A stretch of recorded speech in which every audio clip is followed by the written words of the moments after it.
Turns out, the glass ceiling isn't actually made of glass. It's made of your boss's mistress's rear end as she climbs over your desk to get to the corner office you spent 5 years earning. My name's Ruth Caldwell, and last Friday at 4:30 in the afternoon, I watched 18 months of 70-hour work weeks get flushed down the corporate toilet so my married boss could give my job to the 26-year-old he's been taking to client dinners at boutique hotels with the company Amex. The really hilarious part? He did it over Zoom. Didn't even have the spine to demote me in person. Just Silas Ramsey's silver fox face filling my laptop screen, spouting buzzwords about organizational restructuring and leveraging emerging talent, while little Miss Bryn, executive assistant turned executive something else, smirked in the background, literally twirling her shiny new VP of marketing badge like she'd won a pageant crown instead of sleeping her way into my career. 5 years. 5 years of pitching campaigns at 7 in the morning and closing deals at 11 at night. 5 years of making Silas look brilliant in boardrooms while he took credit for strategies I'd drafted at 2 a.m. fueled by cold brew and spite.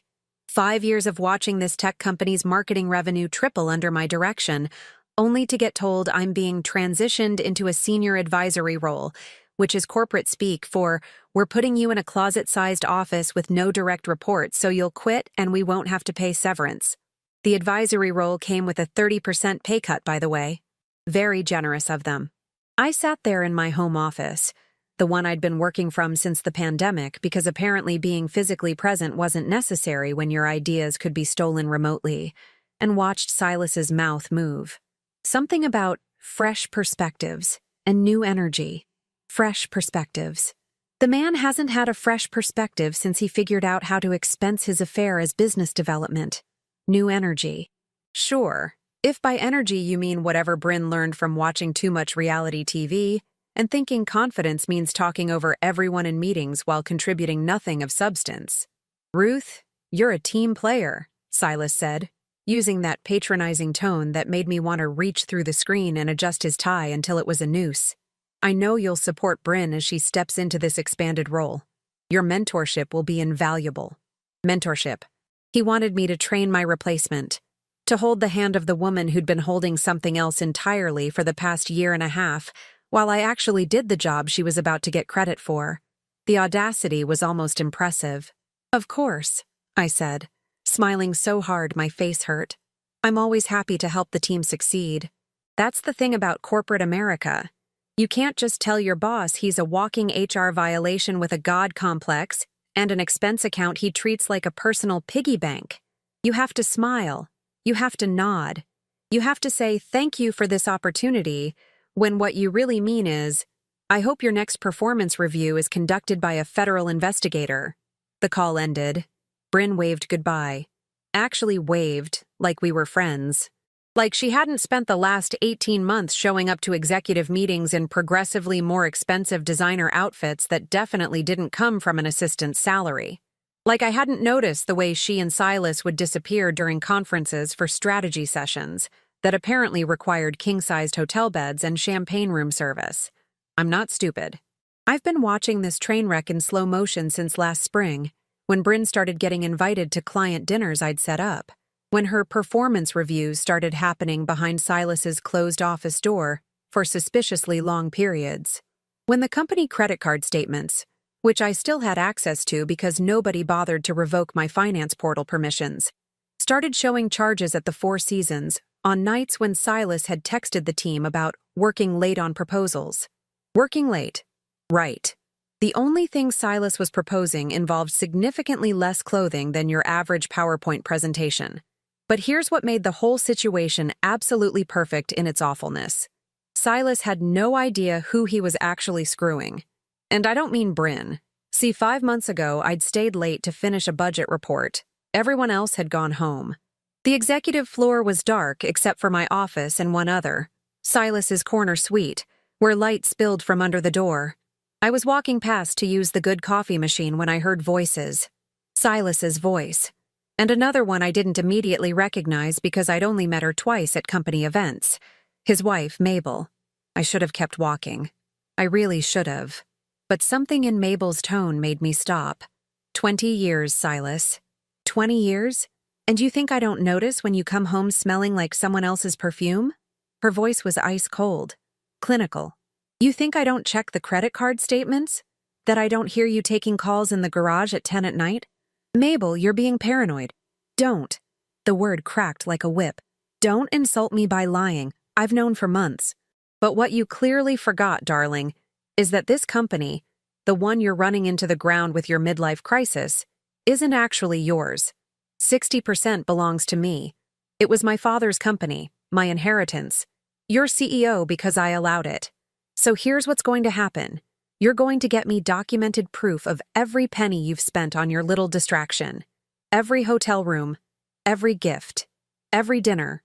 Because when I file for divorce, I'm taking everything you think you've built, and I'm salting the earth behind me. I'd pressed myself against the wall, barely breathing. The silence that followed felt like the moment before a bomb goes off. You're bluffing, Silas finally said, but his voice shook. Try me. Footsteps. I'd scrambled back to my office, heart hammering, and sat in the dark until I heard the elevator ding. Mabel had left. Silas had stayed in his office for another hour, and when he'd finally emerged, he'd looked like a man who'd just watched his empire crumble in real time. That was 5 months ago, and Mabel had said she needed documented proof. Well, funny thing about having senior-level access to company systems and a photographic memory for where financial skeletons are buried. I'd been sitting on a gold mine of documentation and didn't even know it was valuable until that moment. Hotel receipts marked as client development. First-class flights for conferences that Bryn attended but weren't on the official company calendar. A paper trail so obvious that even a mediocre forensic accountant could follow it blindfolded. I'd started downloading everything that night. Quietly, carefully. Just in case. And now, sitting in my home office with my demotion still burning in my chest, I looked at the folder on my desktop labeled Q3 Budget Review that definitely did not contain budget reviews. Inside were 18 months of receipts, emails, security footage from the holiday party where Silas and Bryn had disappeared into the supply closet for 20 minutes, and a lovely spreadsheet I'd created that broke down exactly how much company money had funded this affair down to the cent. $47,000. That's what Silas's midlife crisis had cost the shareholders. $47,000 of Mabel's money, spent on impressing a woman young enough to be his daughter. My phone buzzed. A text from Bryn. Super excited to work with you in your new role. Let's grab coffee next week so you can walk me through your client list. My client list. The one I'd built from scratch. The relationships I'd cultivated over 5 years. She wanted me to just hand it over. Gift wrapped. With a smile. I looked at my computer screen, at the folder, at 5 years of my life being redistributed to someone who'd skipped every step I'd climbed. Then I opened my email and started typing. Dear Mabel, the thing about revenge is that it's best served cold, calculated, and timed to inflict maximum psychological damage, which is why I didn't send the email immediately. Oh no. That would have been too easy, too predictable, too merciful. Instead, I spent the weekend doing what any self-respecting woman scorned by corporate betrayal would do. I went full forensic accountant meets private investigator meets scorned employee with nothing left to lose and everything to gain. Saturday morning, I hit up my favorite coffee shop. The local one, not Starbucks, because I have standards even in my rage, and spread out 3 years of expense reports across a corner table like I was planning a heist. Which, in a way, I was. Except instead of stealing something, I was about to return everything Silas had stolen from company coffers and my career trajectory. The deeper I dug, the more absurd it became. February, Valentine's weekend at a Napa Valley resort, billed as West Coast Client Acquisition Trip. Except we don't have clients in Napa. We have clients in San Francisco, which is an hour away and significantly less romantic. March, a team-building retreat at a beach resort in Cancun that only 2 team members attended. Guess which 2? The resort's website advertised itself as perfect for romantic getaways. Very professional. April brought my personal favorite, a $3,200 charge at Tiffany's marked as client appreciation gift. I'd cross-referenced our client database. We'd closed exactly 0 deals that month that would warrant a Tiffany's gift. But Bryn had shown up to the office the following week wearing a bracelet that cost more than my monthly car payment. I photographed everything, time-stamped it, cross-referenced dates with Silas's calendar, which he'd never bothered to make private because apparently he thought being CEO meant being untouchable. Created a secondary spreadsheet that showed our actual marketing department's performance metrics during the affair period. Spoiler alert, they'd gone up 37%, and Bryn had contributed exactly nothing to that growth, except perhaps stress-related motivation on my part. Sunday evening, my mom called. "Ruth, honey, you sound tired. Are you working too hard again?" "Actually, Mom, I got demoted Friday." Silence. Then, "They what?" I explained. Left out the affair part because my mother has a heart condition and I didn't need that on my conscience. But I told her about Bryn getting my job, about the pay cut, about being asked to mentor my replacement. "That's illegal," Mom said immediately. "You should sue. I'm working on something better than a lawsuit." Ruth Eleanor Caldwell, what are you planning? Nothing illegal, I promise. Just strategic information sharing with concerned stakeholders. I don't like that tone. That's your, I'm about to do something that will either be brilliant or get you arrested tone. It's definitely the first one, Mom. Probably. Monday morning arrived. I woke up to a text in the company group chat from Bryn. Team meeting at 9 a.m. Excited to share my vision for the department's future. Donuts in the conference room. Her vision. For my department. The department I'd built from 3 people and a shoestring budget into a 12-person operation that generated 40% of the company's revenue. But sure. Bryn, please share your vision that you downloaded from a LinkedIn influencer's motivational post. I showed up at 8:55. The conference room was full, my entire team looking confused and uncomfortable. Bryn stood at the head of the table wearing a blazer that cost more than her first 3 months' salary combined. Silas sat in the corner looking smug. "Ruth!" Bryn's smile was all teeth, no warmth. "I saved you a seat." She'd saved me a seat. At the back. At my own team meeting. In the department I'd built. I smiled back. How thoughtful. The meeting was exactly as painful as expected. Bryn spent 45 minutes presenting new initiatives that were actually strategies I'd proposed 6 months ago that Silas had rejected. Except now they were brilliant ideas because they came from someone he was sleeping with. My team kept glancing at me, bewildered. Marcus, my senior strategist, actually started to speak up. "Wait, isn't this the same campaign Ruth pitched in March?" But I caught his eye and shook my head slightly. Let her hang herself with my rope. I had bigger plans. After the meeting, I stayed back to discuss transition details with Bryn. Just us. No Silas. "So," Bryn said, settling into what used to be my chair at the conference table, "I was thinking you could put together a document with all your client contact information, campaign histories, budgets, that kind of thing. By Wednesday?" "Wednesday. That's ambitious." "Well, I need to get up to speed quickly. The board meeting is Thursday, and Silas wants me to present our Q4 strategy." There it was. The board meeting, quarterly review, where all the shareholders attended, including, unless I was very mistaken, Mabel Ramsey, who'd inherited her father's obsessive habit of attending every single board meeting to monitor her investment. "Thursday," I repeated. "The quarterly board meeting." "Of course. You'll be there too, right? In your advisory capacity?" Bryn's tone dripped with condescension. Advisory capacity. Like I was some has-been consultant instead of the person who'd actually generated the results she was about to present as her own. Wouldn't miss it for the world. Tuesday, I worked from home. Officially to organize transition materials. Actually to perfect my email to Mabel and plan my timing down to the minute. The email needed to hit Mabel's inbox with enough time for her to review everything before the board meeting, but not so much time that Silas could mount a defense or disappear evidence. I crafted it like a legal brief, professional, unemotional, just facts, spreadsheets, and attachments. No accusations, no drama, just, "Dear Mrs. Ramsey, in my capacity as Senior Marketing Director, I've become aware of significant financial irregularities that I believe warrant your attention as majority shareholder.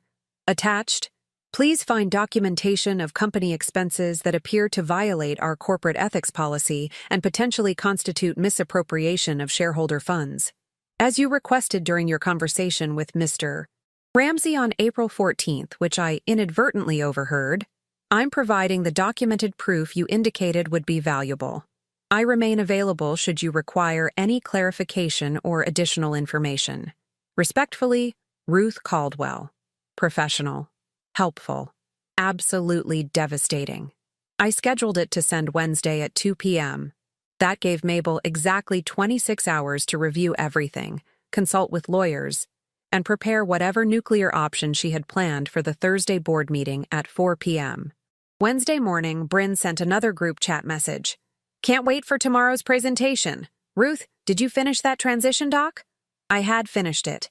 It was thorough, detailed, and complete with footnotes about which strategies had actually worked versus which ones Bryn was about to propose that I knew would fail because I'd already tested them. But I sent it anyway.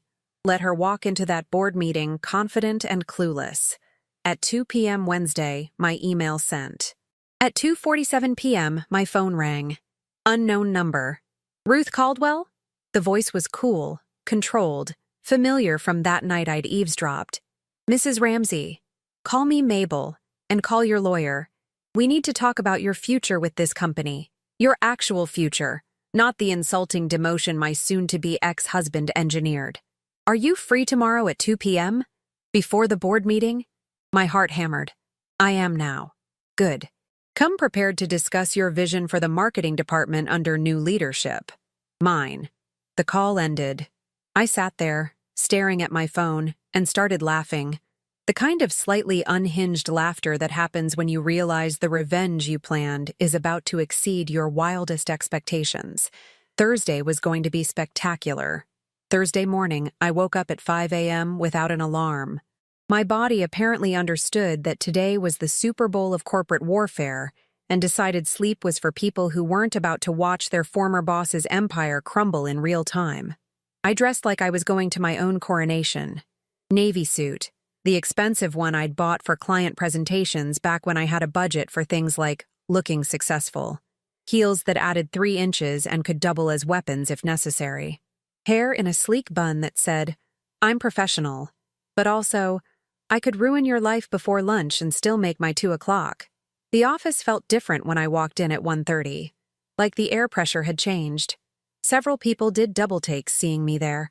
I'd been working remotely since the demotion, and showing up in person clearly sent a message.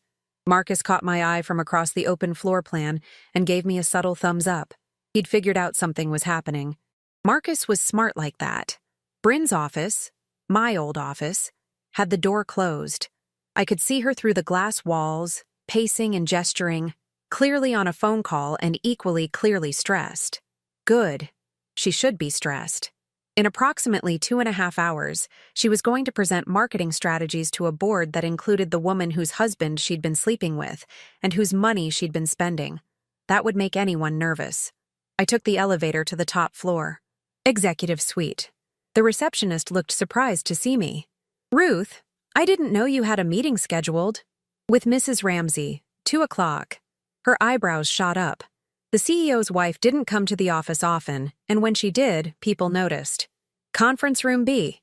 She's already here.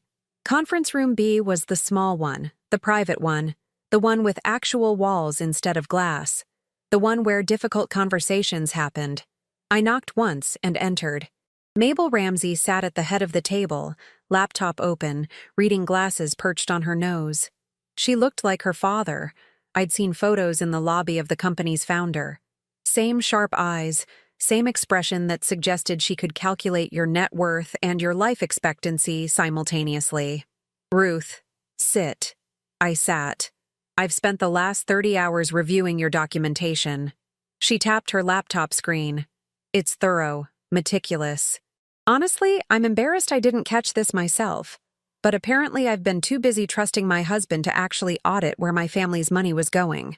I'm sorry you had to find out this way. Don't be. I already knew he was having an affair. What I didn't have was proof that he was stupid enough to use company funds for it. That's the part that really gets me. Not the cheating, that's pedestrian, but the sheer arrogance of thinking he could embezzle from his own wife's company, and I wouldn't notice eventually. Embezzle. That was the word I'd been dancing around. But hearing Mabel say it out loud made it real. The board meeting, I started, is going to be memorable, Mabel finished. Here's what's going to happen. Silas doesn't know I'm here. He thinks I'm at a spa day. That's what I told him this morning. Very dutiful wife, staying out of his hair on a big work day. Meanwhile, I've spent the morning with my lawyer and my accountant, and we've prepared a motion for the board to vote on immediately following the quarterly review. She slid a document across the table. I scanned it. The words removal of CEO for cause, financial misconduct, and breach of fiduciary duty jumped out. You're firing him. I'm having the board fire him. There's a difference. I'm just a concerned shareholder bringing irregularities to the board's attention. Very proper. Very by the book. Can't have anyone claiming this is just a vindictive wife, can we? Her smile was ice cold and absolutely magnificent. The votes? I asked. I control 60% directly.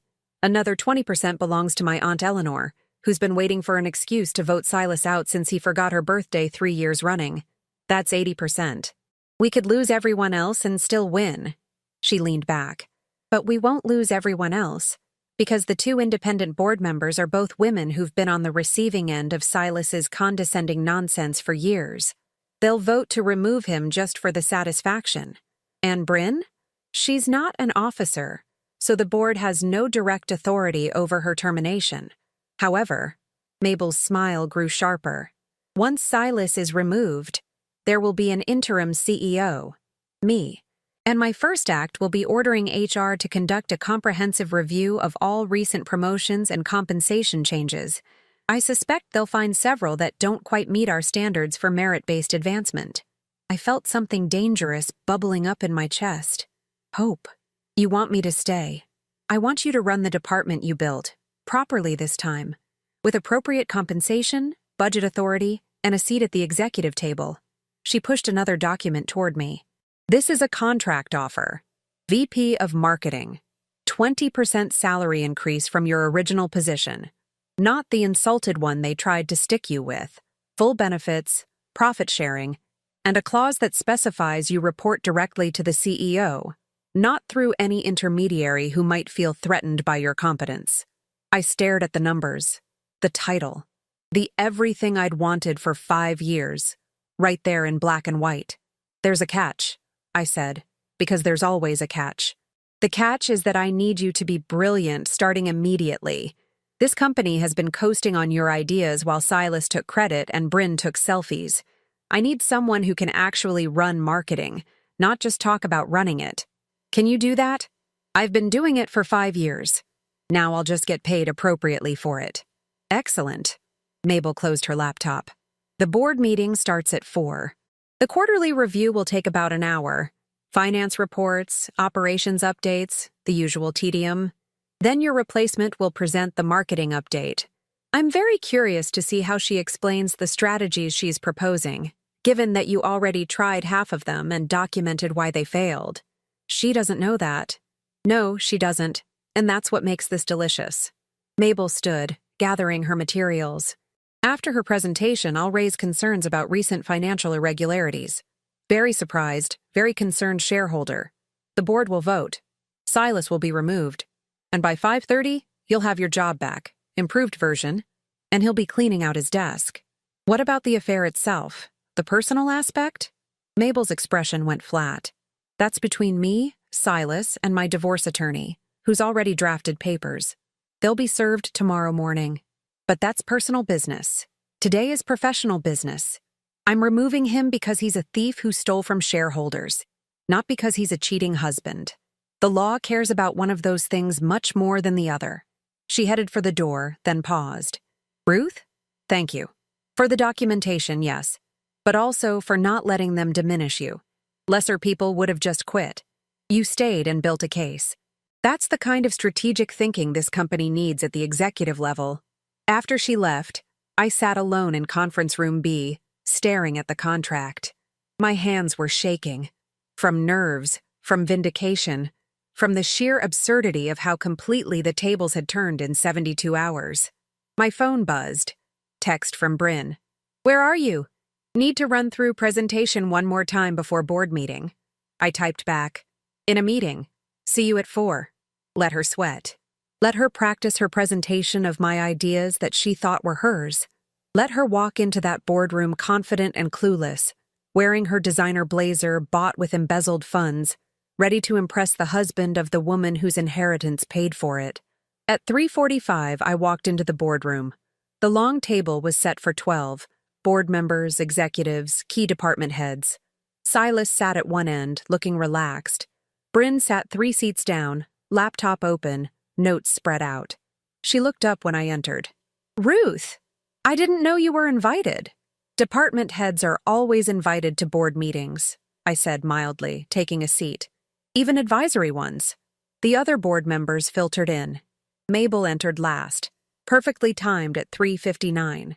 She took her seat, the one directly across from Silas, and gave him a smile that could have frozen nitrogen. "Darling, didn't expect to see you here." "Surprise," Mabel said. "Thought I'd take a more active role in protecting my investment. Daddy always said family business requires family oversight." Something flickered in Silas's expression.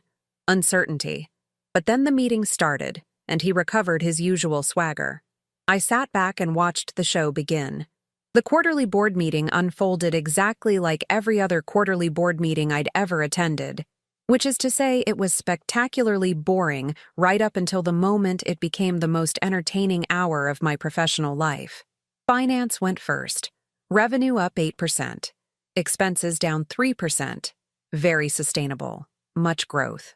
The CFO droned on about EBITDA and cash flow while I watched Bryn fidget with her notes, clearly anxious to get to her presentation. Silas kept glancing at Mabel, who sat perfectly still, taking occasional notes on her tablet, the picture of an engaged shareholder doing her due diligence. Operations presented next. Supply chain improvements, vendor negotiations, efficiency metrics. One of the independent board members, a woman named Patricia who'd been on the board since Mabel's father ran the company, asked 3 pointed questions that the COO fumbled. Patricia looked unimpressed. Mental note.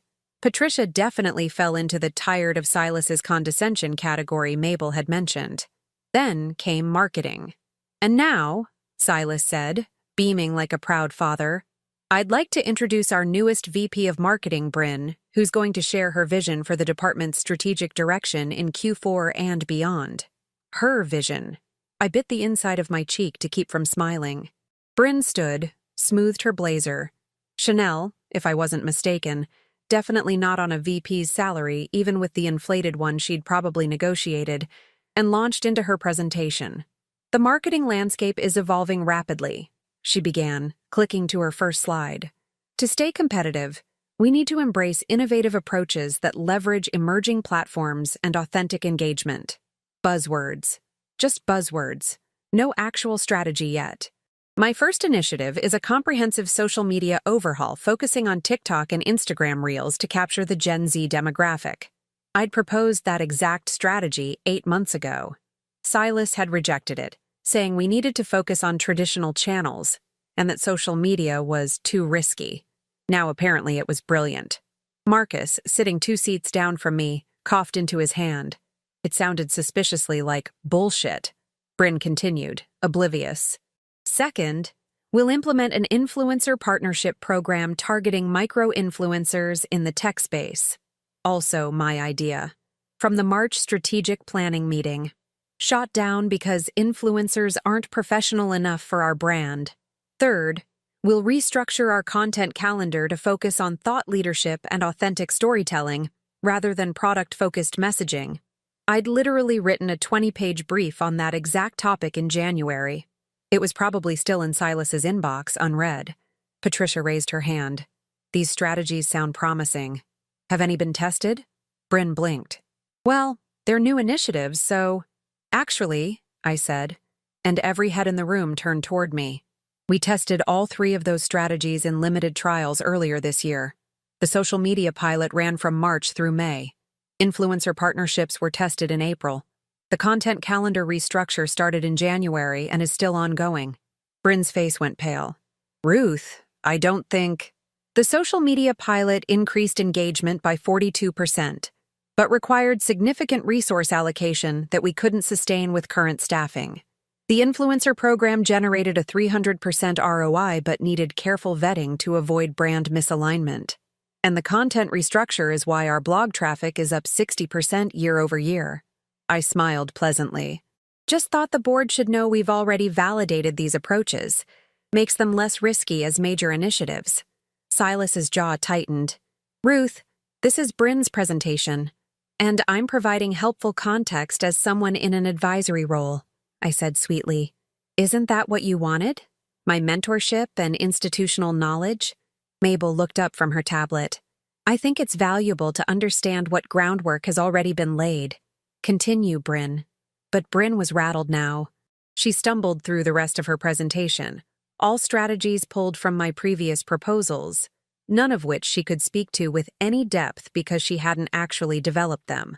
When the independent board members asked follow-up questions, she deflected with more buzzwords. When Patricia asked about budget allocation, Bryn looked at Silas for help. We'll refine those numbers. Silas jumped in. This is still in the strategic planning phase. It's September, Patricia said dryly. Q4 starts in 3 weeks. Seems like budget numbers should be less theoretical. The presentation limped to a finish. Bryn sat down looking like she'd rather be anywhere else. Silas tried to salvage it with praise about fresh thinking and bold vision, but the energy in the room had shifted. The board members looked skeptical. Then Mabel cleared her throat. Before we adjourn, I have some concerns I'd like to raise regarding company financial management. Here we go. In reviewing recent expense reports as part of my shareholder oversight responsibilities, I've identified irregularities that I believe warrant immediate board attention and action. She tapped her tablet, and the screen at the front of the room switched from Bryn's presentation to a spreadsheet. My spreadsheet. Over the past 18 months, approximately $47,000 in company funds have been charged to corporate accounts for expenses that don't align with legitimate business purposes. The spreadsheet showed every hotel, every dinner, every gift, color-coded by expense type and cross-referenced with actual business outcomes. Silas went white. Mabel, this is hardly the time. This is exactly the time, Mabel said, her voice sharp enough to cut glass. This is a board meeting. These are shareholder funds. And this appears to be misappropriation of company resources for personal benefit. She clicked through the documentation. Hotel stays with no corresponding client meetings. Dinners for two charged as team events. Gifts purchased with no recipient documentation. All of it laid out in excruciating, undeniable detail. Who compiled this? Patricia asked, leaning forward. Ruth Caldwell brought it to my attention, Mabel said. As someone with finance system access and institutional knowledge of our client relationships, she was able to identify charges that didn't correspond to actual business development. Every eye turned to me. I kept my expression neutral, professional, the picture of a concerned employee doing her due diligence. This is a misunderstanding, Silas said, his voice strained. These are all legitimate business expenses. Then you can explain the Napa Valley resort stay in February, Mabel interrupted. We have no clients in Napa. The trip wasn't on the company calendar, and it was billed as client acquisition for an acquisition that never happened. Or the Tiffany's purchase in April, Patricia added, scanning the spreadsheet on her own tablet now. Marked as client appreciation but with no client name attached. Or the Cancun retreat that only 2 employees attended. Another board member chimed in. Silas looked around the table, trapped. I can provide documentation. Please do, Mabel said coldly. Provide it to my lawyer, and to the board's independent auditor, because as majority shareholder, I'm moving for an immediate vote to remove you as CEO for financial misconduct and breach of fiduciary duty, effective immediately. The room went silent. Bryn looked like she might cry. Silas looked like he might pass out. Second, Patricia said immediately. Discussion? Mabel asked. What happens to current operations during transition? Someone asked. I'll serve as interim CEO until we conduct a proper search, Mabel said. I built this company alongside my father before Silas came on board. I'm more than qualified. No one could argue with that. All in favor of removing Silas Ramsey as CEO effective immediately? Hands went up. Mabel's, Patricia's. The other independent board member, Aunt Eleanor's. I hadn't even noticed her in the room. But there she was, elderly and elegant, hand raised high. The CFOs, the COOs, every hand except Silas's and Bryn's, who technically couldn't vote anyway. Motion passes, Mabel said. Silas, please surrender your company equipment and access credentials to security. You'll receive communication from our legal team regarding the investigation into these expenditures. Silas stood slowly, face red. You planned this. You vindictive. Careful, Mabel said quietly. You're already facing potential legal action. Don't add threatening behavior to the list. He stormed out. Just left. Didn't even take his laptop, which security collected approximately 30 seconds later. Bryn started to follow, but Mabel stopped her. Ms. Bryn, a word. Your promotion was approved by someone who's no longer CEO. HR will be conducting a review of that decision. I suggest you update your resume. Bryn fled. The remaining board members sat in stunned silence. Then Patricia started clapping. Slowly at first, then genuinely. About damn time. Mabel, your father would be proud. Ruth, Mabel said, turning to me. I believe we discussed a VP position earlier today. Would you like to make that official? I stood. I'd be honored. Excellent. Everyone, meet our actual VP of marketing, the person who's been running the department competently while we had an imposter in the role. Ruth, please send the real Q4 strategy to the board by end of week. Already done. I'll forward it tonight. As the meeting adjourned and people filtered out, Marcus caught my arm in the hallway. Did that really just happen? It really just happened. That was the most beautiful thing I've ever witnessed in corporate America. Right? I should take notes. This is case study material. My phone buzzed. Text from an unknown number. This is Bryn. You ruined my life. I deleted it. Then blocked the number. Another text. This one from Mabel. Celebratory dinner tomorrow? My treat. You've earned it. I replied, absolutely, and thank you. Thank you.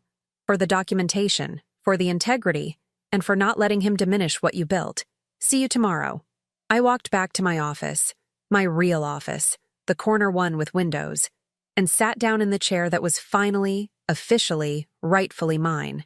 3 months later, I'm sitting in my corner office, the one with the view of downtown Austin and the espresso machine I expense without guilt, because it's actually for business purposes, reviewing Q4 results that just broke every record the marketing department has ever set.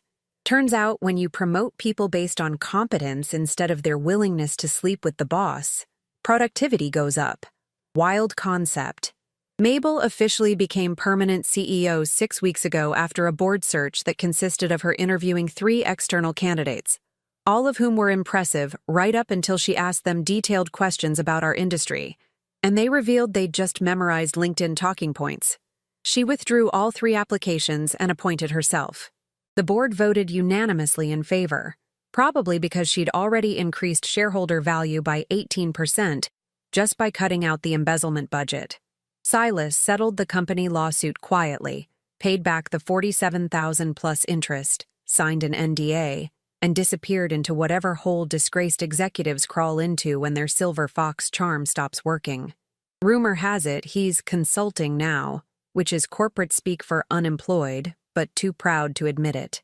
The divorce went through last month. Mabel got the house, the investment portfolio, and 70% of his 401k. He got a 1-bedroom apartment in a less desirable zip code, and the life lesson that stealing from your wife's company is a really stupid way to fund an affair. Bryn lasted exactly 4 days after the board meeting. HR's promotion review found multiple policy violations, including the minor detail that she'd lied on her resume about having a marketing degree. She actually had an associate's degree in communications from a community college, which, nothing wrong with that, except she'd claimed a bachelor's from UT Austin. When HR dug deeper, They found she'd also inflated her previous job titles and work experience. She was fired for cause, which meant no severance, no references, and a fun conversation with whatever future employer Googles her name and finds the LinkedIn post where she called the whole situation discrimination against young women in tech. The comments section destroyed her. Turns out publicly claiming discrimination after being caught committing resume fraud while sleeping with the married CEO is not the winning strategy she thought it would be. My team threw a small celebration the day she cleaned out her desk. Marcus brought champagne. I allowed it because watching karma work in real time deserves champagne. The department I built is thriving. We hired 3 new strategists, 2 content creators, and a social media manager who actually knows what she's doing. Our Q4 campaign increased revenue by 32%. The influencer program I designed, the one Bryn tried to present as her own, is now industry-leading. We've been featured in Marketing Week and Ad Age. I've been asked to speak at 2 conferences next quarter about building authentic brand engagement in tech spaces. Authentic. That word feels appropriate. Last week, Mabel and I had lunch at this ridiculously overpriced farm-to-table place downtown, where everything is locally sourced and costs 3 times what it should. Her treat, she insisted, because apparently successfully staging a corporate coup warrants celebration salads. You know what the funniest part is? Mabel said, stabbing an heirloom tomato that probably cost $12. I actually feel bad for Silas. Not sorry, bad for him.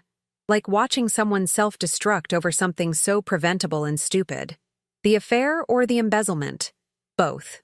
Either. Take your pick. She shook her head. 20 years of marriage, a successful career, respect in the industry, and he threw it all away for what?